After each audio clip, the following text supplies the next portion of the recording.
You know the routine. You have seen it 100 times in 100 different bodies. The 5 a.m. alarm, the cold plunge, the journal page with the gratitude list, the supplement stack on the counter, the sunlight on the porch, the fasted workout, the morning pages, the meditation app, the affirmations recorded in your own voice. The whole stack performed in a specific order, ideally before the phone is touched, ideally captured for proof. And you would feel optimized. You would feel disciplined. You would feel, for a few satisfying minutes, like you had won the morning. And then, by 11 o'clock, you would already be empty in a way the routine cannot explain. The discipline is real. The activities are real. The metrics, if you tracked them, would all be moving in the right direction. And still, underneath all of it, something is off. A quiet sense that you have performed the shape of a strong morning without ever having had one. That is the part this video is about. Here is the inversion the modern wellness industry will never offer you. The morning routine, as it is currently sold, is one of the most efficient devices ever built for replacing self-governance with the appearance of it. The Stoics had a morning practice. Marcus Aurelius had one. So did Seneca, so did Epictetus. None of them would have recognized what is now being sold under that name. What they did was structurally different, quieter, smaller, almost invisible, and it produced a different kind of person at the end of it. This is not an argument against discipline or against rising early. Logostoic has made that argument elsewhere. This is an argument about something subtler, that the activity of your morning and the architecture of your morning are not the same thing, and one of them is doing all the work the other is taking credit for. What follows is 3 traps the modern routine has set. 3 quiet ways the stack you have been performing may be costing you the very thing it was supposed to give you. Welcome to Logostoic. What you are about to hear runs against a great deal of advice you have probably been absorbing for years, and it does not come from someone selling an alternative stack. It comes from a tradition that watched powerful men build morning practices that actually worked, and noticed exactly what makes one work and another one fail. This video is not for everyone. It is for the person who has tried the routine, kept it longer than they wanted to admit, and quietly suspects the discipline is not landing where they hoped it would. If that is you, like this video, subscribe to Logostoic and stay for all 3 traps, because the third one is the one almost no one sees, and it is the reason the other 2 are so hard to escape. If you are ready to stop performing your mornings and start owning them, prove it. Type this in the comments right now. I own my morning. Now let's begin. Start with the most visible trap, because it is also the easiest one to mistake for a virtue. The modern morning routine is, almost by design, a performance. Not in the dishonest sense, the person doing it is genuinely doing it, but in the structural sense, it is built to be observed, measured, ranked, and confirmed. There is an audience implicit in every part of it. Sometimes it is literal. The phone is recording, the post is drafted, the streak is being maintained in front of followers. More often it is internal, a smaller, quieter audience made of the person you imagine you are becoming, watching the person you are now to see whether you are keeping up. This is the first quiet shift the modern routine has made without anyone noticing. Across the ancient world, a Stoic's morning practice was the most private moment of his day, by design. There was no one watching, no log to update, no streak to maintain, no metric to optimize. The whole point was that the work happened where no one else could see it, because the moment another set of eyes was involved, the work changed shape. It became performance. And performance does not produce the same person that genuine, unwitnessed practice produces. Marcus Aurelius is the cleanest case in history of this distinction. He had a morning practice. We know this with unusual precision, because what survived from him is, in effect, the residue of those mornings, the meditations. He wrote them for himself. There was no audience, no follower count, no publication plan. The most powerful man in the world spent some part of his mornings doing the single most counterintuitive thing he could have done with that power. He sat alone and argued honestly with himself, in writing, about whether he was being the person he meant to be. The result is one of the most important documents in Western philosophy, and it exists only because he was, for those minutes, not performing for anyone, including himself. Compare that with what the modern routine has become. The cold plunge is filmed, the journal is photographed, the sunlight exposure is timed and logged, the morning pages are counted, the activities are real, and they are also, simultaneously, content. They are happening for the practitioner and for some implicit observer at once. And that doubleness is the corruption, because the part of the mind that is being observed cannot also be the part that is genuinely examining itself. The two states are mutually exclusive. The moment you become visible to yourself in the third person, the disciplined one, the optimized one, the one who is winning the morning, you have stopped being the first person who could actually do the work. There's a piece of research that makes this concrete in a way the Stoics could not have stated in modern terms. Studies on self-observation distinguish between what psychologists call the experiencing self and the observing self, and the two cannot fully operate at once. When the observing self is dominant, when you are watching yourself perform a behavior, evaluating it, comparing it against a standard, the experiencing self goes quiet. You stop being the person doing the thing and become the person watching the person doing the thing. The activity continues. The actual presence in it does not. The modern routine, by stacking visible behaviors meant to be measured and verified, keeps the observing self engaged for the entire duration of the practice, and in doing so reliably crowds out the only mode of attention in which the genuine work of self-examination has ever been possible. Notice what this trap protects you from, because that is what makes it so seductive. A performed morning is safe. You can do all the right things without ever having to confront the actual question underneath them. You can complete the routine and still avoid asking whether the life it is producing is the life you wanted. The activities become a wall behind which the harder examination can hide indefinitely. You feel disciplined because you are doing disciplined things. But the discipline never has to reach the place where the actual problem lives, because the activities are loud enough to cover the silence in which the problem would otherwise have to be heard. This is the part most modern wellness content cannot say out loud, because saying it would dismantle the entire transaction. The reason the routine is so consistently disappointing for so many people who execute it so faithfully is that the routine, by design, lets you skip the part it was supposed to be a vehicle for. It promises self-mastery. What it delivers when performed without the underlying examination is self-presentation, to others, to the algorithm, and most insidiously, to yourself. The Stoic alternative is almost embarrassingly small by comparison. Marcus did not have 17 activities. He had a few minutes, a stylus, and an honest question, and the discipline to actually answer it rather than to perform answering it. The morning was not a stack. It was an unobserved space in which a man could meet himself without an audience for long enough to remember what kind of person he was trying to become. That is what produced him. Not the activities he stacked into the time, the honesty he made the time for. The morning that prepares you to live the day is not the same as the morning that proves you are disciplined. And almost the entire modern wellness industry is organized around making sure you do not notice the difference. You have built a morning that looks like discipline from the outside, while the part that was supposed to do the actual work has been quietly skipped. Stop performing your morning. Comment below, I end the performance.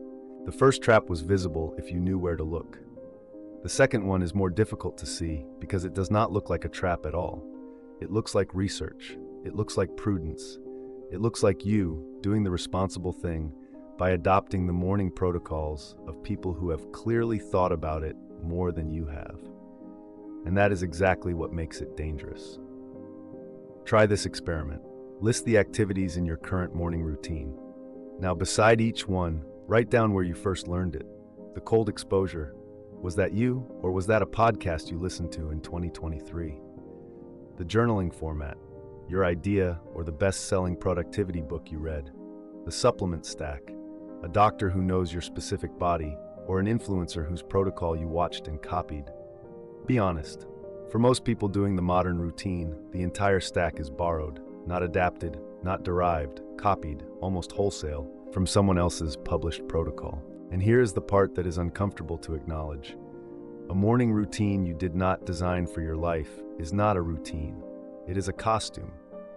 It may look identical to the routine you would have built for yourself if you had done the actual work of building one, but it is not the same thing, and your nervous system, over time, registers the difference even when your conscious mind refuses to. The activities can be excellent, the protocol can be evidence-based, and it can still be the wrong morning for you, because the question of what the right morning is can only be answered by someone who knows what your particular life is currently asking of you. And that someone is not Andrew Huberman. This is the second trap, and it is profound. The modern morning routine is, in its current form, the largest outsourcing of self-knowledge most people will ever participate in without recognizing they are doing it. The promise is that you can have the benefits of a Stoic morning by adopting the protocol of someone who already figured it out. The reality is that the entire point of a Stoic morning was that the practitioner figured it out themselves, every single morning for that particular day, and that the figuring was not a side effect of the morning, it was the morning. Marcus did not follow anyone's routine. This is worth pausing on. He had access to the entire library of Stoic thought, written by men he revered. He could have selected a master, adopted his practice, and run that protocol every morning for the rest of his life. He did the exact opposite. He sat down each morning and did what no protocol could do for him. He examined his specific day, his specific challenges, the specific people he was about to meet, the specific weaknesses in his specific character, and he derived in real time what the morning of this particular emperor on this particular day needed to contain. The morning was the place where that derivation happened.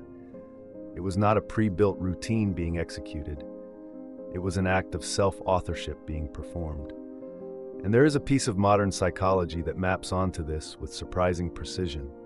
Researchers studying motivation distinguish between what they call autonomous motivation, actions a person takes because they have internally endorsed them, and controlled motivation, in which the actions come from external pressure, expectation, or imitation. The findings are remarkably consistent. Autonomous practice sustains. Controlled practice does not.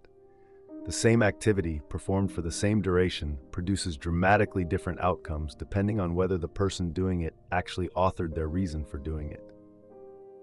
A borrowed routine, however excellent the source, is structurally controlled. It comes from outside. And that is why so many people who execute it faithfully report eventually the exhaustion the routine was supposed to prevent. Not because the routine is wrong in the abstract, but because they are running someone else's solution to someone else's problem on a body and a life that were never the subject of the original design. There is a distinction worth drawing here that the modern wellness industry has every reason to blur. Borrowing is not the same as learning.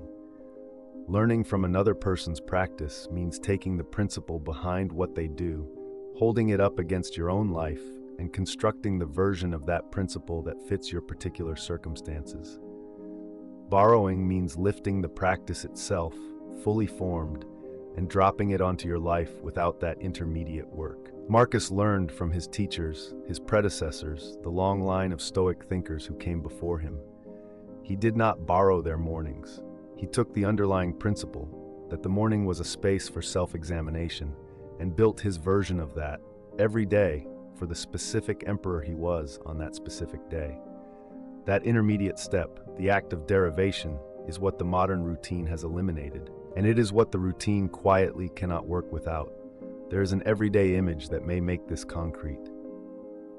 Imagine putting on someone else's prescription glasses every morning. The frames look great. The lenses are top quality. The optometrist who prescribed them is a leading expert. And every time you wear them, the world is slightly out of focus, and you spend the day with a headache you cannot quite trace, and you wonder why the discipline of wearing them is not producing the clarity it was supposed to produce. That is what running another person's morning routine on your own life feels like over time. The activities are not the problem. The fit is. The Stoic answer on this point is uncomfortably direct. A routine you did not author is a routine you cannot trust under pressure. The moment the conditions of your life shift, a difficult week, an unexpected loss, a season that does not match the season the original protocol was designed for, a borrowed routine has no way to adapt. It was not built from your circumstances. It cannot bend to them. A self-authored morning, by contrast, was derived from your life from the beginning, and it knows how to evolve with it because the deriving is the practice. The activities are not the routine. The daily act of authoring the activities for the specific day in front of you, that is the routine, and no one else can do it for you, no matter how impressive their morning looks on a thumbnail. The morning that works is the one you designed for the life you actually have. Your morning was prescribed by someone who has never met you, for a life that was not yours, and you have been running it for years wondering why it does not fit. Stop borrowing other people's mornings. Type below, "This is my morning." If the first two traps are visible once they are named, the third one is harder. It hides behind a word that almost no one in the modern wellness conversation thinks to question, because the word sounds like a virtue. The word is optimization.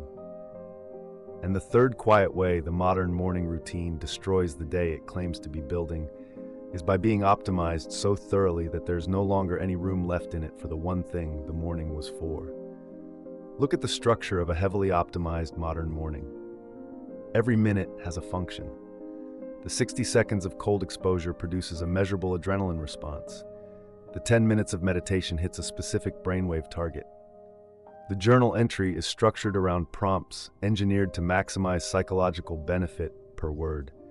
The supplement stack is timed to peak at the moment the workout begins. The workout is sequenced to optimize hormonal cascade. Each piece has been engineered for an output. The morning, in total, is an instrument tuned to produce a person, and the person it produces is one who can demonstrate that the instrument was well tuned. Nothing is wasted. Nothing is empty. Nothing is unfilled. And that is the trap. Because a morning with no unfilled space in it is a morning in which the mind has nowhere to encounter itself. The minutes that the optimizer miser would call wasted, the silent walk, the staring out the window, the cup of tea drunk without a podcast playing, the few minutes after waking when nothing is being done at all, are precisely the minutes in which the part of the mind that integrates the rest of the life is given room to operate. Optimize them away, and you have lost the most important component of the morning while keeping all the visible ones. This is where Marcus Aurelius's actual morning practice becomes almost incomprehensible to the modern mind, because by every productivity standard now applied to mornings, it was an extraordinary waste of time. He sat, he examined, he wrote, slowly, in his own hand, the same kinds of observations he had already written 100 times before. Reminders to himself about what kind of man he was trying to be, what he would meet in the coming day, what was within his power and what was not. There is no biohack here, no measurable output, no streak to maintain.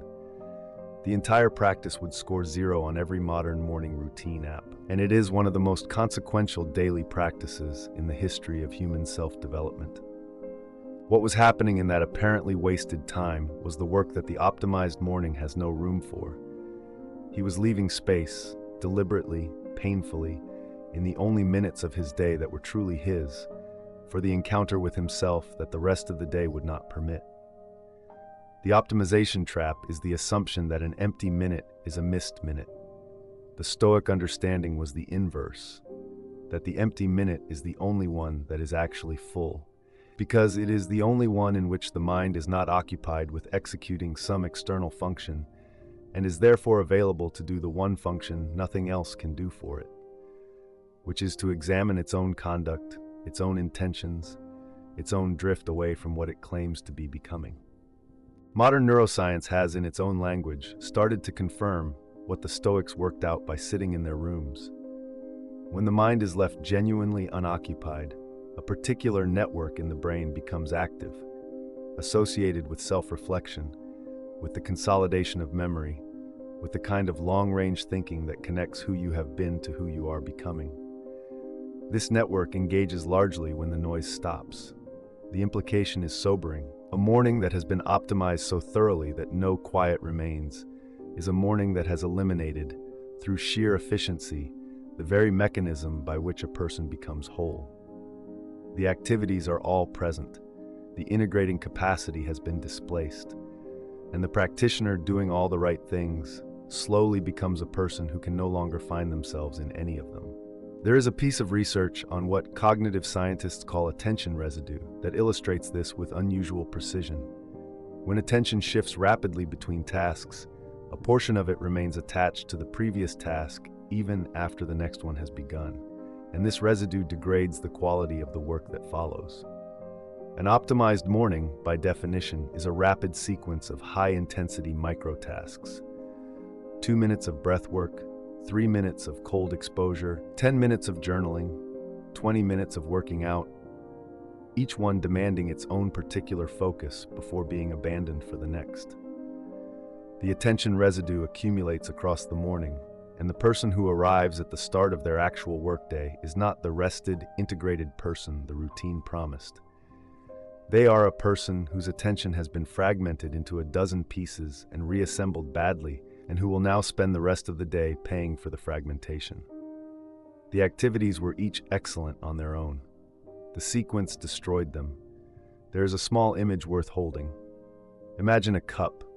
You can spend years filling it with the highest quality liquid available, premium water, mineral blends, optimized electrolytes, and if you keep filling, there will come a moment when the cup, however much it holds, can hold no more, and every drop after that simply spills. The morning that has been optimized to the brim is that cup. The activities may all be excellent. There is no room left in it for what would have actually mattered, the silence in which the day could have been considered before it began. The optimization is not the problem because the activities are bad.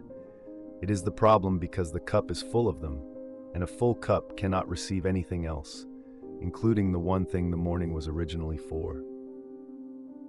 Cato the Younger, the Roman statesman the Stoics admired more than almost any of their contemporaries, was famous for walking. Long, slow, often solitary walks through the city, frequently in the early hours. By every modern standard, this was an enormous waste of an emperor in training's time. He could have been reading, he could have been planning, he could have been doing any of the optimized activities his peers were doing in their own mornings. He walked instead, and his contemporaries, who tracked these things, observed that the walking was where his character was being slowly formed. Not in the optimized hours, in the slow ones. The ones with nothing in them but a man, a road, and the kind of thinking that only happens when the schedule allows for it.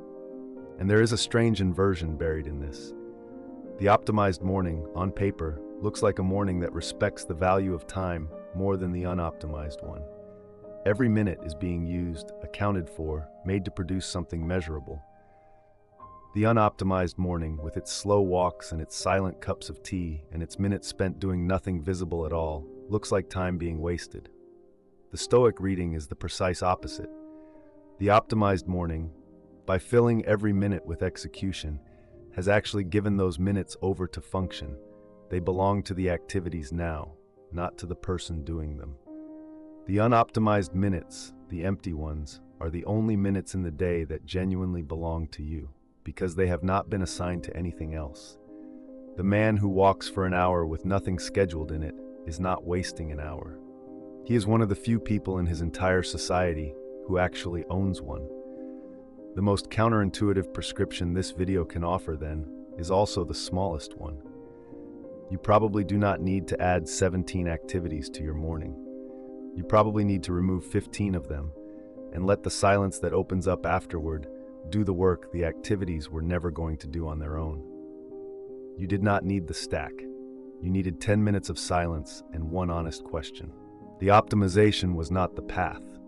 It was the obstacle. And the morning that finally produces the person you have been trying to perform into being is the one that has the courage to leave space for them to actually arrive. You have filled every minute of your morning so thoroughly that there is no longer any silence left in which to actually examine the life the routine is supposed to be improving. Stop filling the silence. Write in the comments, "I leave space to think." 3 traps. The performance trap, which replaces examination with the appearance of examination. The outsourcing trap, which substitutes someone else's protocol for the daily act of self-authorship. The optimization trap, which fills the only minutes of the day in which the mind could have integrated the life, leaving the practitioner more productive than ever and quietly emptier than they have been in years. Each one is real on its own. Together, they describe the precise mechanism by which a person can execute every visible practice of self-improvement and still arrive, a year or two later, at the same hollowness they were trying to escape. Only now, wearing a stack of habits that hides the hollowness from view. The Stoic alternative is not bigger than the modern routine. It is smaller, quieter, more honest. It does not require new equipment, new supplements, new apps, or new protocols. It requires a single shift that the modern wellness industry has every commercial incentive not to mention, that the morning is for self-governance, not self-presentation. That governance is built by examination, not by activity. That the examination requires space, the activities have been quietly eliminating. The shift costs nothing, and it asks for nothing more than honesty. And it is, almost without exception, the difference between a morning that produces a person and one that merely produces content. There is a single question Marcus Aurelius effectively asked himself in the minutes before each day began. Stripped of his particular vocabulary, it was this: what does this day require of the person I am trying to become? Not what activities should I perform in the next 20 minutes. Not what biohacks should I stack. Not what optimized stimulus should I expose myself to. What does this specific day, in front of this specific person, require? That question cannot be answered by anyone else, and it cannot be answered while you are filling the silence with their answers. It can only be answered by the person whose day it actually is, in a space quiet enough for the answer to arrive. If there is one thing to take from this entire video, let it be this single inversion. You probably do not need a better morning routine, and you almost certainly do not need a longer one. You need the one element your current routine has carefully designed itself to exclude: the unwitnessed, unborrowed, unoptimized space in which the morning can become what it was always supposed to be. Not a show, not a checklist, not a stack, a room of your own in which a person you respect is waiting, quietly and without an audience, to be honestly examined, and finally, after years of being performed past, actually met. The morning is for self-governance, not self-presentation. Governance is built by examination, not by activity. And the examination requires space the activities have been quietly eliminating. That is the whole of this video compressed into 3 lines. And if any of it landed, the most important part of the work is now in front of you, not behind you. Because seeing the trap and stepping out of it are 2 different acts, and the second one happens daily. If this video changed how you see your own morning, if it named something you had been sensing for a while and could not quite put words to, consider liking it. Not as a reflex, but because there are a very large number of people right now executing the modern routine faithfully and feeling, beneath the surface, exactly the hollowness this video describes. They will not find this perspective from the people selling the routine. They can only find it if those who recognize themselves in it carry it to them. Every like is a real act of doing that. And leave a comment. Pick one element of your current morning routine, a specific activity, and write down whether you actually authored it for your life or imported it from someone else. And if you imported it, whether it has earned its place by the standards of your life or has been hiding there unexamined. The Stoics believed the examined life begins precisely with that kind of honesty about the practices you have stopped questioning. The comments below are a good place to begin, and the next person reading will be doing the same work. Subscribe to Logostoic, because building a morning that produces the person you want to become is not the work of a single video. It is the work of returning again and again to ideas like these, examining the practices that have hidden themselves behind the appearance of discipline, and rebuilding from the foundation up. That is what this channel is built for. If that is the kind of morning you actually want, and the kind of life that comes out of it, you have found the right place. May you build a morning that no audience would understand, that no protocol could prescribe, that no optimization could improve, and may it produce, slowly and unwitnessed, the only person it was ever supposed to, the one you are actually trying to become.